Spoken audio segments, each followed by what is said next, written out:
why don't you tell everybody a little story about your Santo here? That's what I'm drinking. It looks like you might need more. I do, yes. All right, brother. So what's cooking? Tell me about this hot mess. You on live Instagram? I didn't even know that you were this technologically advanced. Yes. I am. I figured it out. Your son helped you. Don't get me started. There we go. There you go. I know how this works. That's well, better. Thank you for having me, and I apologize that I'm late. I'm like I said, we're shooting shows, and we've been busy. We're trying to keep everybody working and trying to keep shows going, and oh boy, it was a crazy one today. But I'm here. So what are we talking about? Hey, how much have you raised so far for the restaurant industry? Oh, just shy of 25 million. That's fucking cool, dude. Yeah, no, it was, but listen, all I was is the guy that started to beat the drum. Everybody else joined the jam band, man. The National Restaurant Association, Pepsi, Tito Vodka, Cargill, Uber Eats, huge, got him for a ton, Dr. Pepper. There was just so many, Coke, so many great people got in and helped out. I said to them all, I said, this industry has been so good to you for so many years, and everybody's done, everybody loves the restaurant industry, either making money from it, working inside of it, or enjoying it. And the reality of it is they need our help. All these servers, all these line cooks, all these people that are living paycheck to paycheck. And boy, it was, I think we raised $8 million in like the first 3 days. And by the time it was all said and done, in about 3 weeks, a little under 3 weeks, we were at almost 25 million, 24.5, something like that. But just amazing. And so 43,000 grants went out, $500 grants. Wow. Yeah. So really, really amazing stuff. That's what you gotta do, man. That's the beauty. That's why we're so close, because you've used what God bless you with to help everybody out. And that's the key, man, right? You always gotta be of service and give back. I always talk about being of service to help us with the roommates in our head. Being of service really helps out. Dude, I really hope that you were able to sit for a little in it and realize the good that you do. And I know we fuck with each other all the time, but I hope you could really sit back and seriously, and sit there and be like live in gratitude for a little, for how much good you've done, man, because you deserve that. Well, Jay, I think, and again, we talk about this on a regular basis, and all that you help with the vets, and and all the support that you give an MVP. But you know what? I was talking to someone today, and I said, if there's one of those bumper stickers you see up here where I live in Northern California, it says, participate in random acts of kindness. Yep. If everybody just gave maybe 5% more in random acts of kindness, let someone pull ahead of you. Let somebody in, wave, smile, just those little things. And I know that's kind of the hippie upbringing that I had, but I believe that we got a chance. We live in the greatest country in the world, even though we're having our difficulties and our problems, and we don't get along right now, but we've gone through worse, and we'll get better. But we have to all participate in trying to make it a better place. And, I was so happy. I was happier about seeing humanity and all these big companies come to the aid of the workers than I probably could ever explain to you. And I ran into so many people in these last 6-8 months that they got the grants. And you know what somebody said is, thank you. The money was awesome. But they said it was just really neat to know that people cared. And sometimes just showing somebody you care, or showing somebody that you wish them well, or you hope, that things are better, it just means the world to them. So, maybe we should quit texting everything every time. Maybe we should make phone calls once in a while, and or FaceTimes now, like you love to do. God, You're a FaceTime machine, dude. I don't even think you don't know any other method on the phone, do you? Just FaceTime. No, now I use the voice messages also. Oh yeah, that's a real peach too. I got that. Your sultry voice. Hey, let me tell you, look, before we get into our other story about, Stallone madness, all that. So people don't know how athletic Guy really is. Because 2 years ago, he comes down to my house in Hermosa, and I had a little too much of a Santo. Jesus, you're gonna tell this story? God, Glazer, you know what? We should call this. What is there? Drunk history. This is gonna be a whole new Glazer.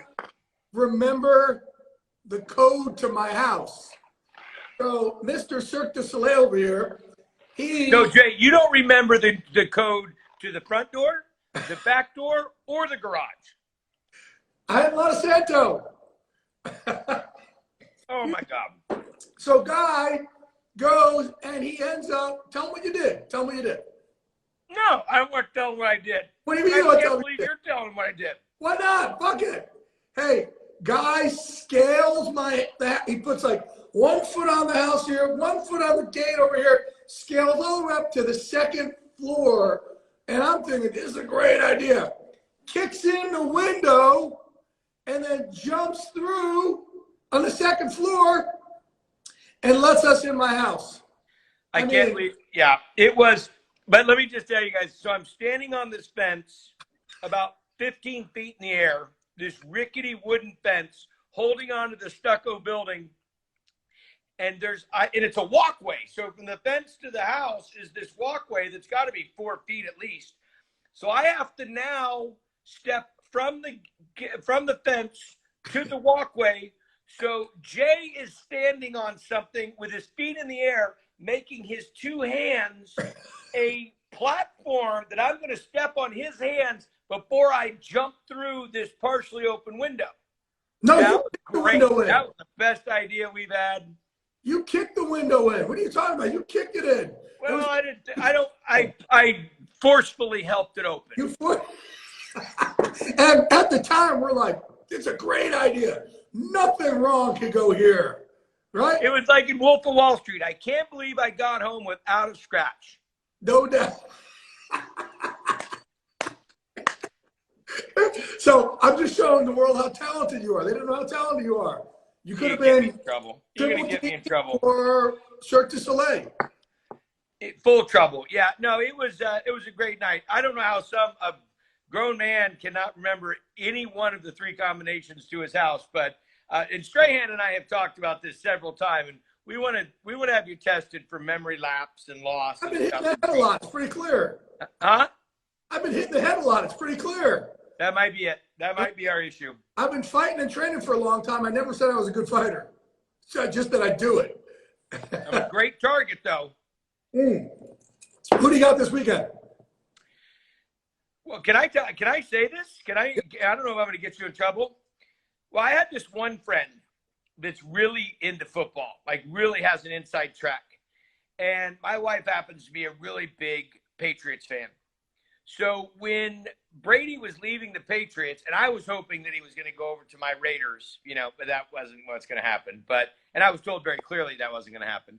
But my one friend who's really into football that knows a lot about it says, no, Brady's going to go over to Tampa Bay. I said, Tampa Bay?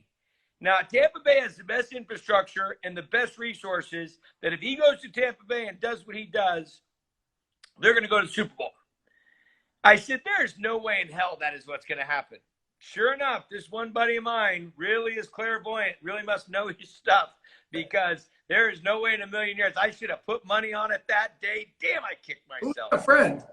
Huh? Who's that friend? Michael Strahan. Oh, is that who it was, huh?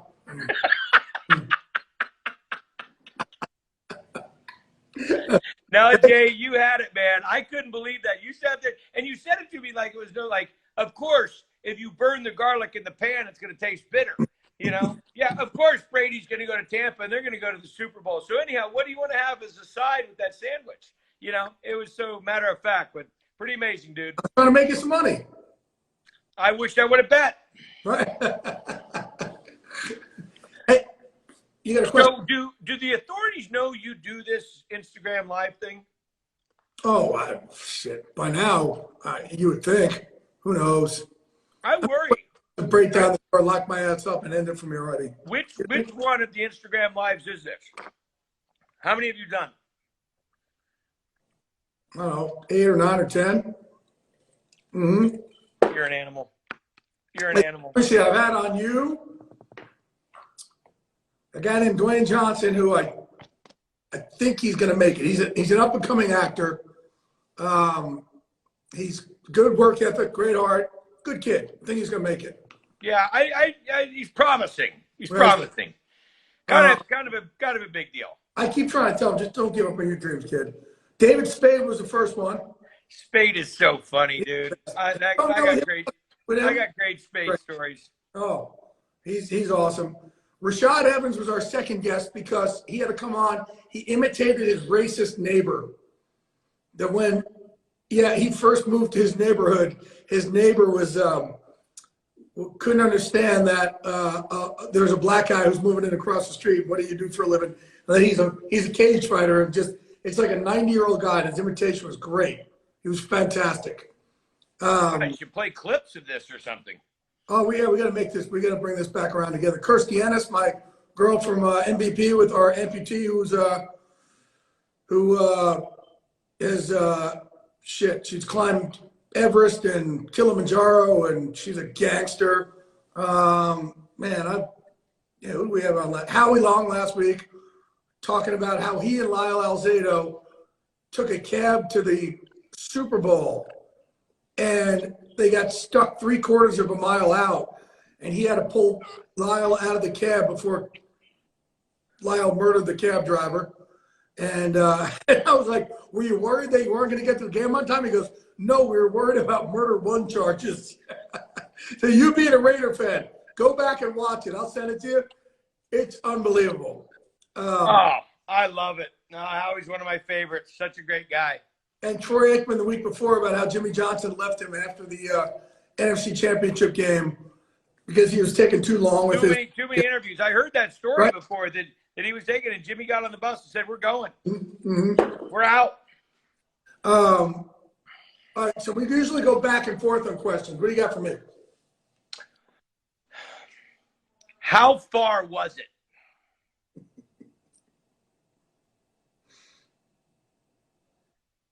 How far was it? Keep going. When your mom dropped you the first time? No, I'm sorry. Jay, how far was it when you were out the second story window making your buddy Guy Fieri get on the damn fence and climb in the window? Now, Jay, you've answered all my questions. I think what's so funny is when I watch you on TV and I'm sitting there with all my buddies and we're watching football, is how people I don't know that people know that what you do and how you do it and the insight that you have is all genuine and real. And it's not a bunch of info that's piped to you through an IFB, through an earbud. Right. You really are, like, if you guys ever try to hang out with Jay, like on a weekend, especially during the season, or like right before the playoffs, it's like nonstop. He should have like 8 phones. They should all be glued to his head, because everybody's calling, everybody's got a thing. And it's like you're a stockbroker.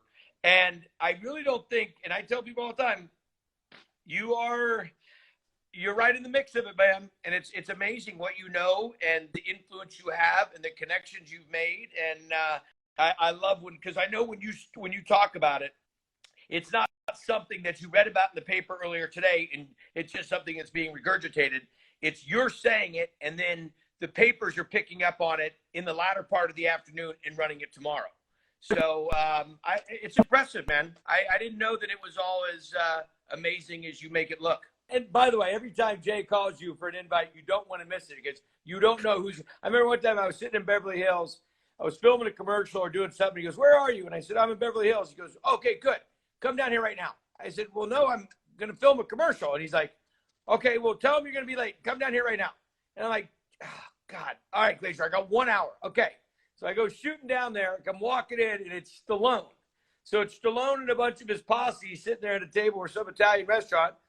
And we start talking, and Stallone, in true Stallone style, says, what do you, to ask me about different foods and so forth. And he says, "What food do people screw up a lot?" I said, "Burgers." And he goes, "Can you make a great burger?" And you could probably do a better impression than I can. And I said, "Yeah, I can make you." I said, "Sly, I can make you the best burger you ever tried." "Okay, make one." I'm like, "I don't have anything right now, and I got to go shoot a commercial." "I know the chef here. Hang on a second." Calls the chef out. "Hey, chef, you know who this is?" He goes, "Yeah, I do. It's Guy Fieri." He says, "Okay, can you use your kitchen?" Chef's like, "Absolutely, chef. Come on in." I'm like, oh, shit. Next thing I know, we're in this Italian restaurant downtown Beverly Hills, and we're in there making burgers. with cheese sauce, the whole thing with Stallone, and he's filming the whole deal. And it was, I mean, of course, a legendary time and a legendary event, but all because of you, Glazer. Buddy, the best fucking burger I've ever had in my life. Not even close. I love it. Oh my God.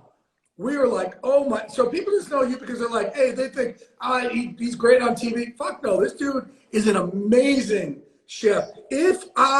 When I'm on death row, not if, when I'm on death row, if things just go sideways, I'm definitely going to have you. Why are you turning your shit sideways? Who are you talking to? I am definitely going to have you cook my last meal for me. If you are on death row. Should I start getting the grocery list now? Probably. Should I start? Let me start my mise en place right now, Glaze, so I can be ready for you on this. I want to make sure that you have everything you want, because it's gonna be something very kinky, I know. If you're on death row, what's the meal that you have? Oh, it's too long. It would take them a year to get rid of me because my menu would be so long. I mean, it would be from Chinese food to Italian food to Indian food. I mean, I spend all day preparing myself for what we're going to do for dinner. Hang on a second. Let me turn some lights on. Yeah. I wait all day to figure out what we're going to have for dinner. There we go. And that's always the way it's been in my family.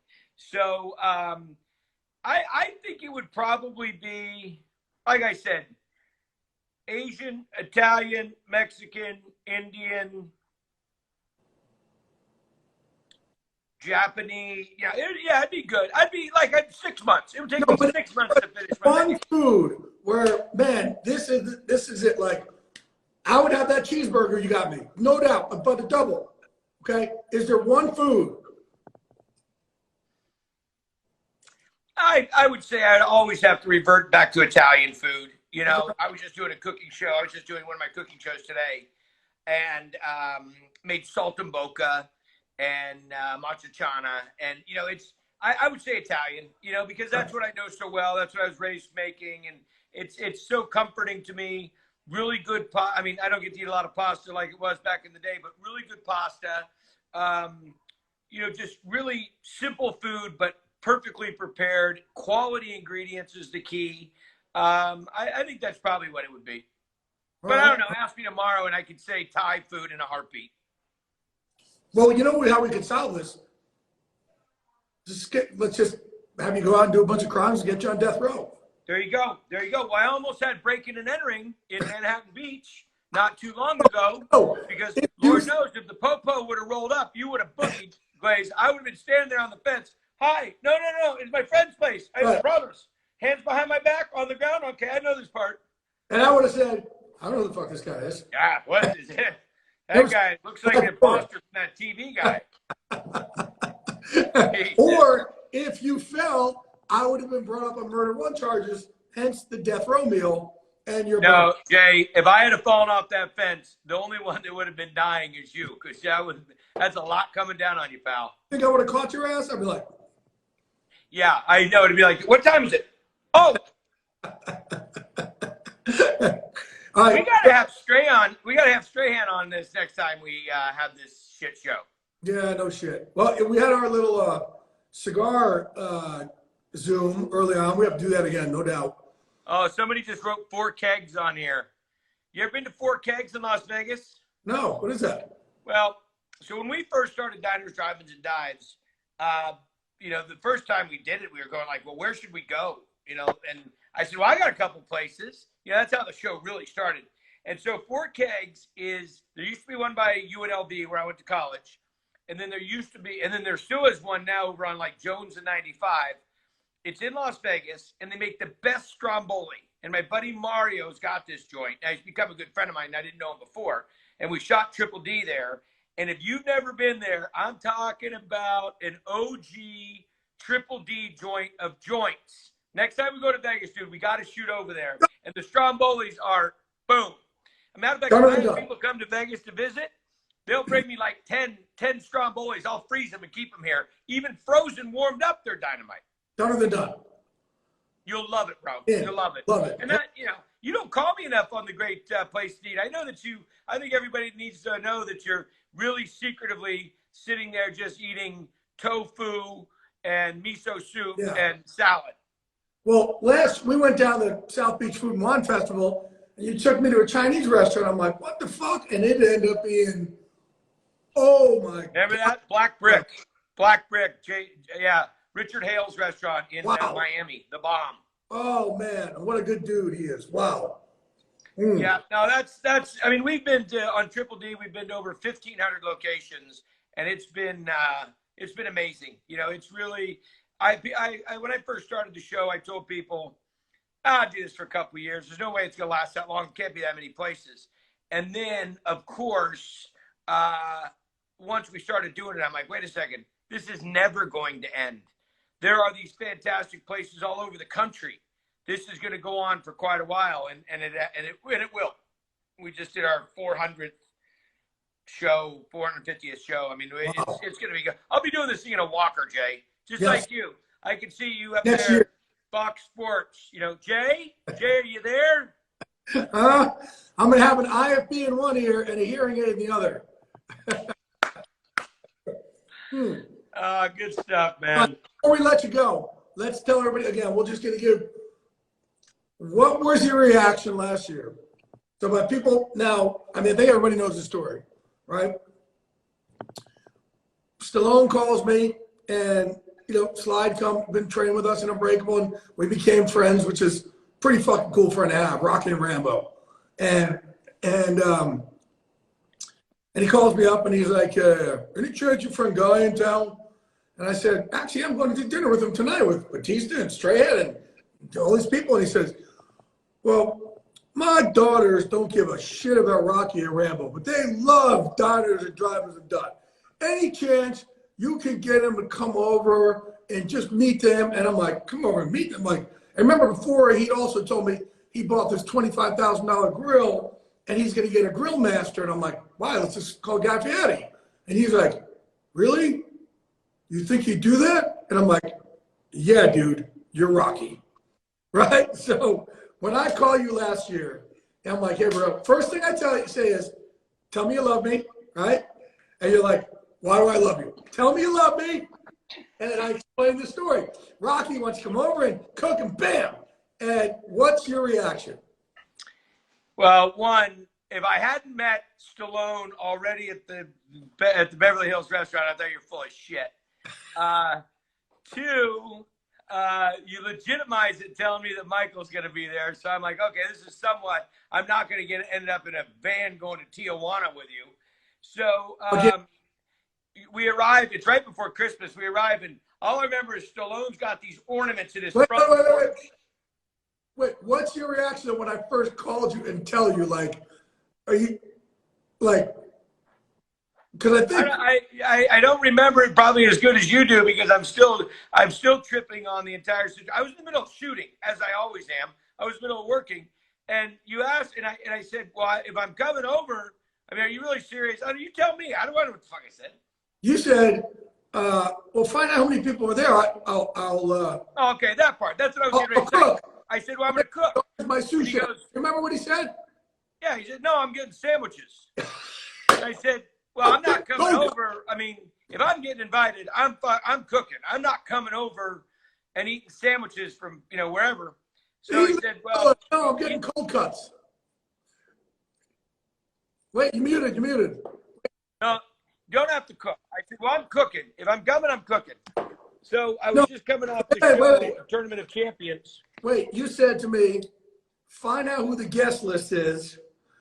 And I said, how many people? Not guest list. I said, how many people? So I call him, and he goes, well, who you bringing? I said, well, I got Guy, and I've got a couple people, and just Strahan. That's it. He goes, right, me, Pacino, Schwarzenegger, Sugar Ray Leonard. I said, get the fuck out of here. He said, what? Those are my friends. Those are your friends. Right? So now go ahead. We roll up to the house. So I bring all this random groceries that I have because I'm finishing Tournament of Champions, the show, which actually is getting ready to air in March 7th. So I'm getting ready. I'm finishing the show. So I've got Wagyu beef. I've got lobster. I've got lamb chops. I mean, I've got a pretty Truffles. eclectic.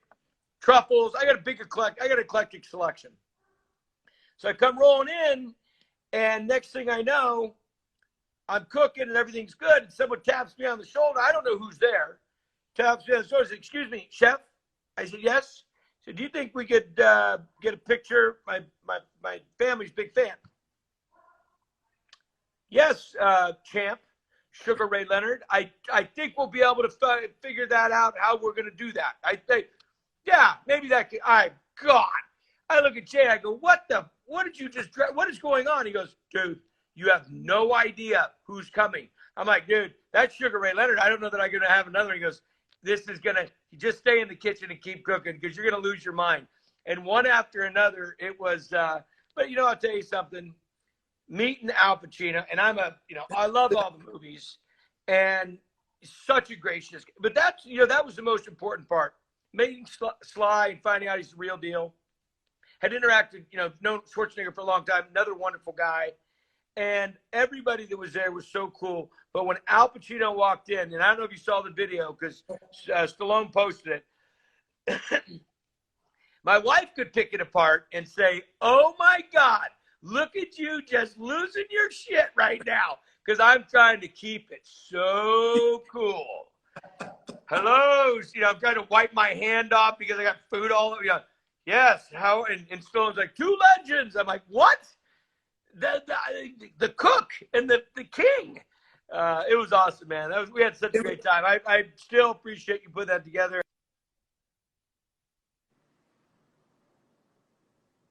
Wait, you locked up. You muted up. Oh my God. Well, first of all, so I didn't tell you about Pacino because I knew how big of a Pacino fan you were. So that's how I waited. Stallone told me when he got there, so I could come in and see it in the background too, and just seeing your reaction. It was one of them, again, for people who think, oh, you get to a certain level and you act like you're too cool for school. Guy, fuck no. Like that whole act like you've been there before, screw that, man. Take it in, be grateful. Thank you, God. It's an amazing life. And it was pretty cool seeing your reaction. Seeing you with Al Pacino, I tried to keep it all. When I made a pasta dish and I gave it to him and he took a bite and I'm watching. Yeah. And I've cooked for, thousands of it, so, but I was, the guy's on. He takes a bite. I look at him. He puts his knife and his fork down, and he pushes away from the table, and he gives a little, hoo-yah. I turned right around. I said, "I'm glad you like it." I turned right around. I walked right out the door. That's right. I'm out of here. Well, good stuff, man. We got to do that again. Yeah. And everybody that was there was a blast. And like I said, Jay, you're the amalgamator.